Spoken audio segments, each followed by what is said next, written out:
In the event of a nuclear apocalypse, the fate of all Earthlings would be astronomical.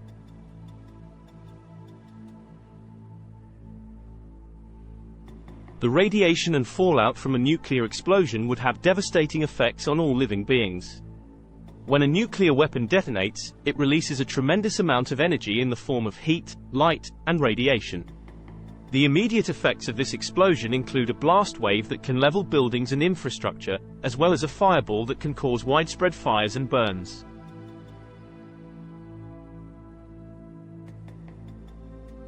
The immediate effects of nuclear radiation would cause radiation sickness, burns, and other injuries to animals and humans. Animals and other living beings would also be at risk of radiation exposure and its effects. Entire ecosystems can collapse as a result of the radiation exposure. The long-term effects would include genetic mutations, infertility, and other health problems that could lead to the extinction of many species.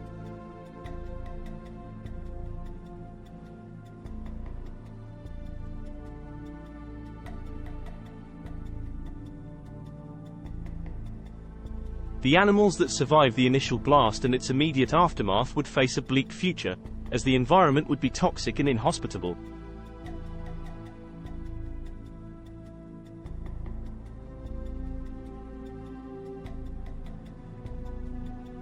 They would face starvation, dehydration, and other challenges as they struggle to adapt to the harsh new reality.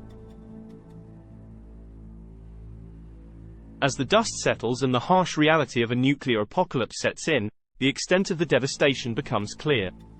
The destruction of critical habitats, along with the toxic levels of radiation, would make survival for many species, such as bees, almost impossible. The loss of bees, in particular, would have catastrophic consequences for the food ecosystem, as these tiny insects play a crucial role in pollinating crops that provide us with essential food sources. This would cause a domino effect on the food chain, resulting in the collapse of the entire food system. The prospect of the extinction of these vital species is a grim reminder of the devastating impact that a nuclear apocalypse could have on our planet.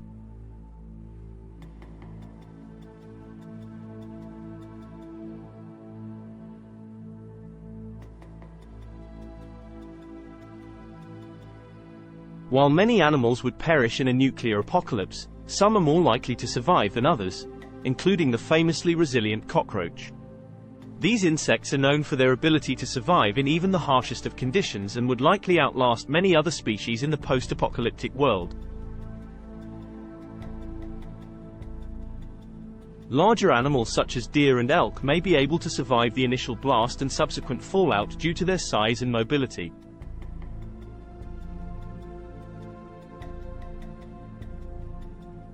Smaller predators such as foxes and coyotes may also be able to adapt to the new environment and hunt for food in the ruins.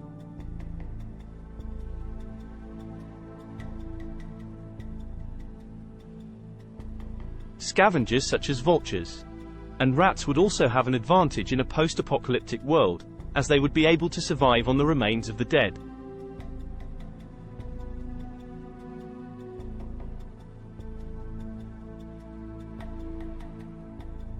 Fish and other aquatic animals would face their own set of challenges, but some may be able to survive in the polluted waters.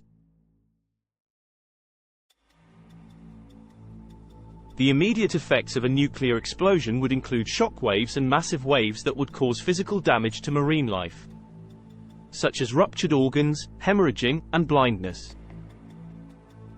Many fish and other sea creatures would be killed instantly or soon after the explosion.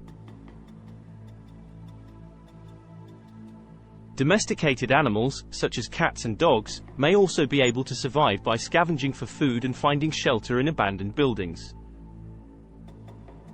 In the aftermath of a nuclear apocalypse, these domesticated animals could use these skills to their advantage and could potentially thrive in the abandoned cities and towns that were once their homes. They could also be a source of companionship for the few remaining human survivors, who would likely rely on these animals for support in the absence of modern technology and infrastructure. Even these animals would face significant challenges in a world where food and water sources are contaminated by radiation. It's uncertain how long they would be able to survive in such conditions without access to proper care and nutrition. However, many species, particularly those with specialized diets or habitats, would be unable to survive in the toxic new environment.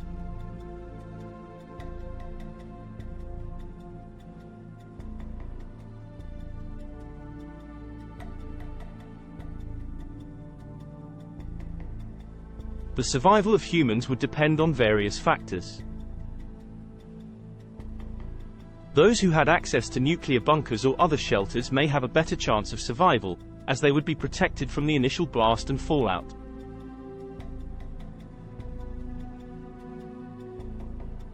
Those who were able to evacuate to safer locations before the attack, and those who were wearing protective gear during the attack, would have a much better chance of survival.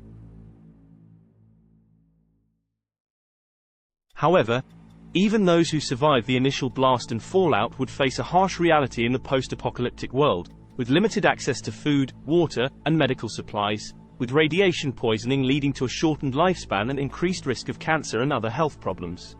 Depending on the level of radiation exposure, individuals may only survive for a few weeks or months due to the severity of their radiation sickness, while others may live for several years before succumbing to cancer or other radiation-related illnesses. Those who are able to band together with other survivors and work towards rebuilding society may have a better chance of long-term survival. The aftermath of a nuclear apocalypse would be a world devoid of life as we know it. The prospect of a nuclear apocalypse is a daunting and terrifying one, but it's not inevitable. By working towards a more peaceful world and addressing the underlying causes of conflict and tension between nations, we can reduce the likelihood of a nuclear war. We can also work towards reducing the number of nuclear weapons in existence through international agreements and disarmament efforts. Our leaders must work together to promote peace and conflict resolution, in order to prevent the devastating effects of nuclear war and ensure a safe and prosperous future for all living beings. In addition, taking steps to address climate change and reduce our reliance on fossil fuels can help to mitigate the risk of nuclear conflict caused by resource scarcity and competition. By investing in renewable energy and putting a stop to unsustainable food practices, we can build a more resilient and secure world for ourselves and future generations.